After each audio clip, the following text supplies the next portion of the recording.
Welcome back to the ChurchBiz podcast. My name is Josh, and this is Chris Melanie. And it's been a while, partly because our prior studio was sold and had to find a new studio. So here we are in the office studio with our nice blue ChurchBiz light. Yeah, so it looks has good. a lot of history. Looks good. Excited to try out the new space for the podcast. Yeah, we thought we'd give you a clear white background. And for those of you watching on video, for those of you listening, just ignore what we're saying. So it doesn't matter what it looks like to you. But it's a new day, new podcast space. Opening day of baseball. A lot of new stuff going on March today. Madness is in the height. We'll talk about that during fun time. We'll talk about March Madness because I know you're a big Arkansas fan, and we'll talk about opening day baseball. So we'll get to that in fun time. But we thought today it'd be a good kickoff to the spring podcast to talk about ChurchBiz's vision and values. We did a lot of work in 2024 to really articulate who we are as a company, what we want to do, and how we want to do it. And so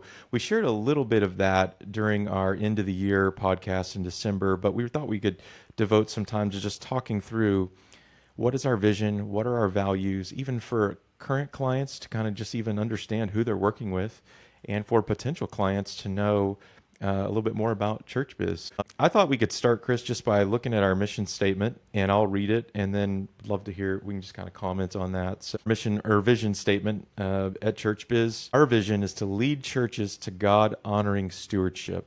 We are passionate about serving your church so you can stay focused on your ministry. So this was something we came to as we realized we don't just want to be a commodity. We don't just want to provide accounting services, but we really, when you boil it down, why do we do what we do? It's because we want to see churches practicing God-honoring stewardship. Mm-hmm. And so the services we provide help that, but we also want to be a resource and a relationship to the church that can help them in that. So anything you would add to that? Yeah, you touched on it well, and we also touched on it on the last pod. If anyone happened to listen to that, about changing from our prior statement that we all loved. It was catchy. We administer so you can minister. Love that. But as we thought about the next 10-year vision, we all just latched onto that phrase, God honoring stewardship. Love that it puts the right perspective of why we're doing stewardship and gave a good overview, kind of umbrella, so to speak, for what we want ChurchBiz to look like in this season of work, and how we want to go about our work. Yeah, and in that second part of our vision statement, we're passionate about serving your church. We really mean that.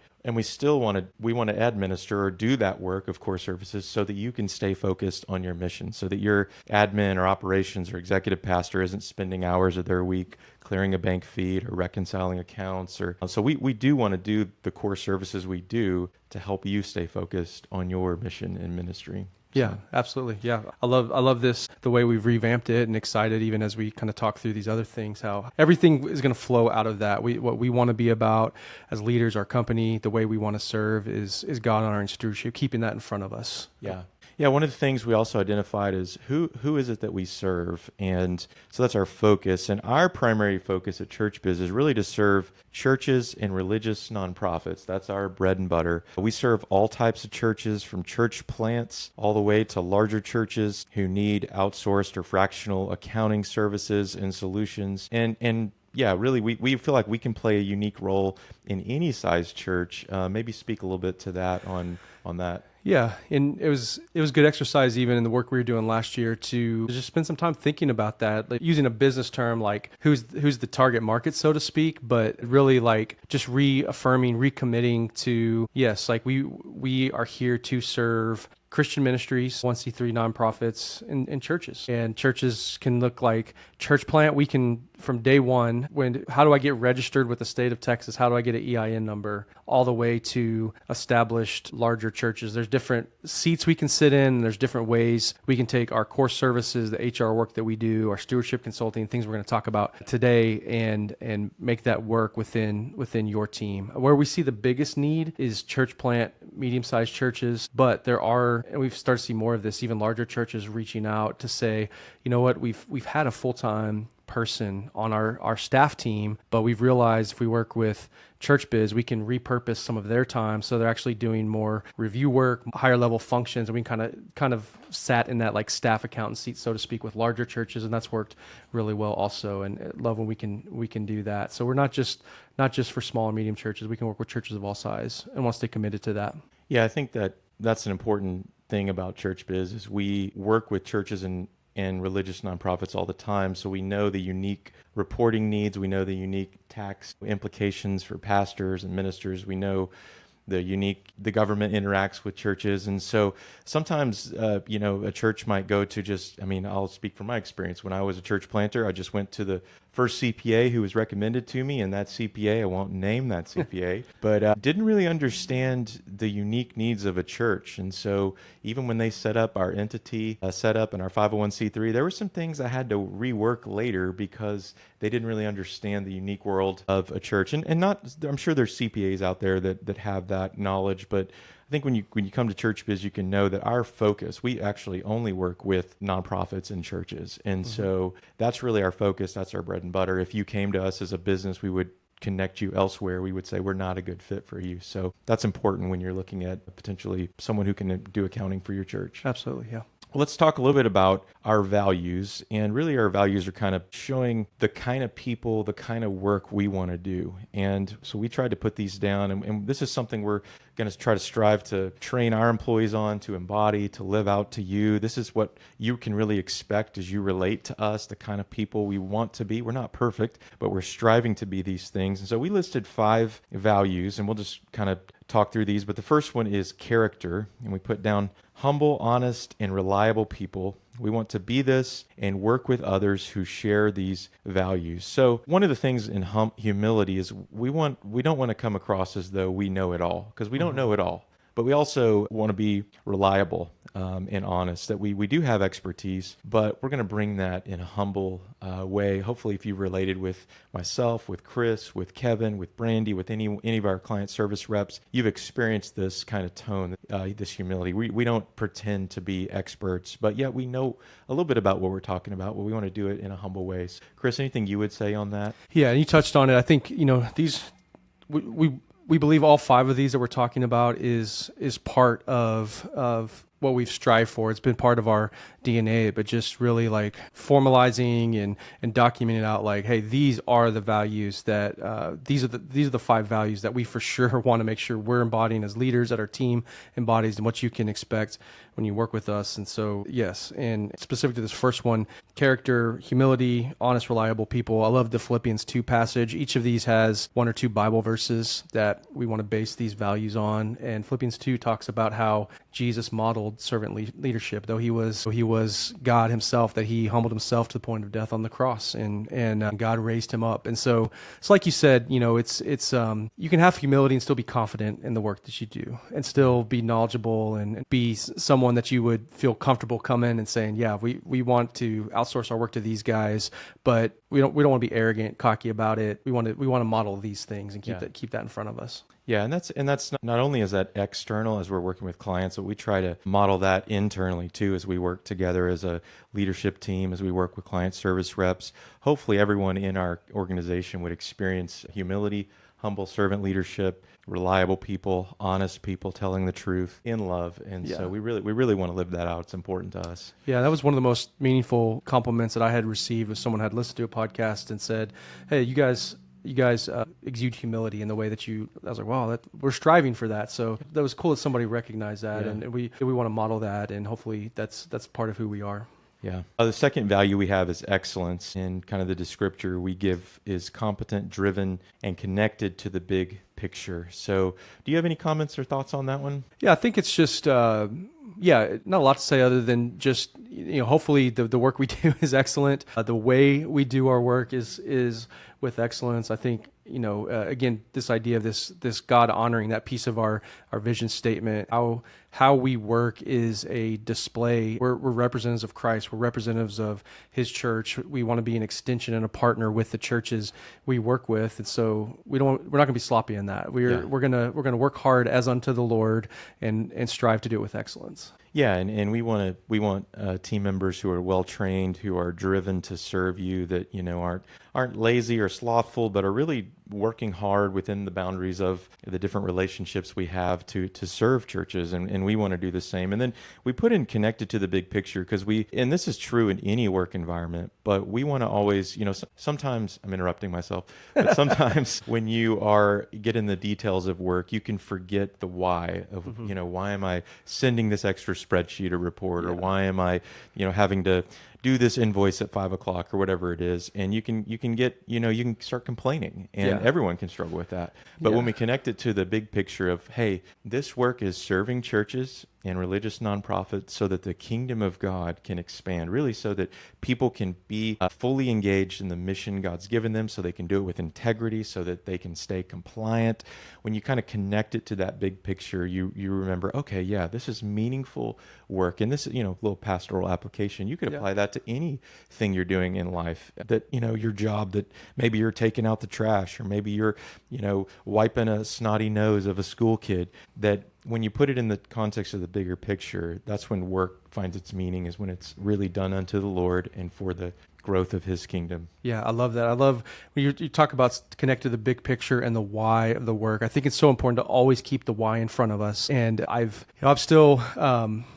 still formerly Twitter, now X. I get on there, and I know there's Blue Sky and X now, and I still look at X for stuff, mostly sports. But there's a tax Twitter on X, and it's funny to read. Like, well, I do minister tax work as part of my role here, and do tax returns, and it's comical sometimes to see like what CPAs will go on and post about. It's usually just complaining about clients, and I can find some humor in that, but I have to remind myself, staying connected to the why and the big picture is like, our hearts are easy to complain, and there's times we can easily complain about the work we do and not stay connected to the big picture and want to work with excellence. A big part of what we do is customer service, and so people have needs. That's why they're coming to us. And so maybe they don't understand yet what we do and what we don't do, and that's okay. Like, we can help educate, we can help inform, we can work with patience, and strive to work in a manner that's honoring to God and serves our clients well, because that's what we're here to do. Our next value is simplicity, working smarter, utilizing technology, and focusing on what matters. And I love that. This is one of my favorite values, in the sense that there's not a lot of fluff with ChurchBiz. We have a decent website. We put out some we're not fancy. That would be kind of maybe we really do value staying focused on the core things that matter, and even helping our clients stay focused on the core things that matter. Certainly, we will customize reports and give you reports, but we're not offering at times the most fanciest things, but we want to help you understand what is critical, what is important. I mean, this value really goes all the way down to today. I had to put on pants to come into the office. Normally might be wearing shorts. We are a very simple, focused on what matters, not a fancy company. And we try to utilize technology. We'll talk about this a little bit later in some of our guarantees as a company, but we try to utilize technology to help you simplify, and also simplify financial processes. There's nothing more frustrating than unnecessarily complicated problems. And if you can simplify, the way you're doing expenses, if you can simplify the way that you're, distributing reports, or the way that you're viewing certain things in your financials, that's a win. And we are highly motivated about the things that really matter, and not so motivated about the bells and whistles. And so we don't have a ton of bells and whistles in our company, but that's my take. You could probably add some depth to that. You said it well. Yeah, I think that's what I've learned in just my career journey, is even the leaders that we look up to and that we enjoy being around are the ones that can take complex things and make them simple and communicate simple truths. It's not dumbed down. It's actually sometimes it's harder to do that work, to say something complex in a simple, understandable way. In our world, minister tax is complex. Reading financial reports, if you're not used to that, is complex. If we can do our job well and help churches and Christian ministries understand that in a simple way, in an easy way to make decisions, we've done our job. And that's what we strive for, both with what you touched on, the tools we use and how we interact and communicate that information. Because our goal is, we want churches and leaders of those churches and ministries to be able to make informed financial decisions and to lead well their organization on the back office side. That's what we're passionate about helping them do. And so we need to make it understandable. And that's a big part of why we have this value. Focused is our next value. Our passion is the local church and resourcing it for faithful stewardship. We throw into that as well religious nonprofits, specifically Christian nonprofits too. We're going to work. That's our bread and butter. And we've already kind of talked about this earlier, but we want to call it out as a value just because we want to stay focused on that mission.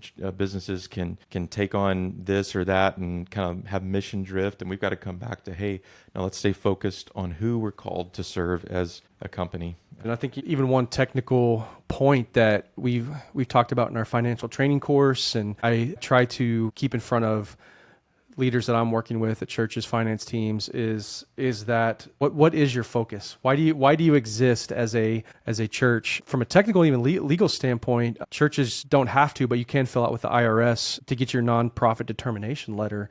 And in there, you're going to write, hey, here's our exempt purpose of why we exist as a church. And any leadership team, especially churches, sometimes you can have mission drift and lose focus of what you're trying to do. And even like to tie that together, if we're doing our job and they're doing their job and staying focused, then your financial statements are a mirror to show what's really happening. And you want to tie what's on your financial statements going back to, why do we exist as a church or a Christian nonprofit? Are we staying focused on what we need to do? And we want to partner and help in that. That's good. Yeah. Last value is solutions. And basically it's saying we want to provide solutions through financial services and consulting, financial stewardship. What we mean by that is we don't, again, going back to, we'll say this a lot, we don't just want to be a commodity. We want to help you find solutions so that you can stay focused on the ministry God has given you. Some of that is done through our cloud-based tools that we've kind of have tried and true processes for expense reporting, for payroll, all those things, but also listening to your needs. And we can't always come up with a solution, but we really do desire to help where we can, whether that's you're having issues with check requests and we could create a form for you, or whether your processes are going this way and we can help you simplify, whatever it is. We really want to be a solution for churches in a relational way. Yeah, you said it well. That's it. And I mean what we're trying to do in that as well as leadership 101. Don't just bring a problem. If you're gonna bring a problem, what's the potential solution? And that's what we want to be about. If it's something we just can't do, then to the best of our ability, we're gonna give you options on that and try to be a solution focused company and individuals. Yeah, it never hurts if you're one of our clients. It never hurts to ask. Sometimes we have to hold the boundary and say, hey, that's not in our realm of services, but know that our heart is we want to help. And if we can help, we certainly will. And I've seen many of our client service reps and heard testimonies of them going above and beyond what is required to help clients. Yeah, have you seen those, the Frost Bank commercials? You've seen any of those where they're talking about how their employees or some nun broke down and had a flat tire and the Frost Bank employee drove them to the next city? Those. Good commercials, but we're not quite that extreme.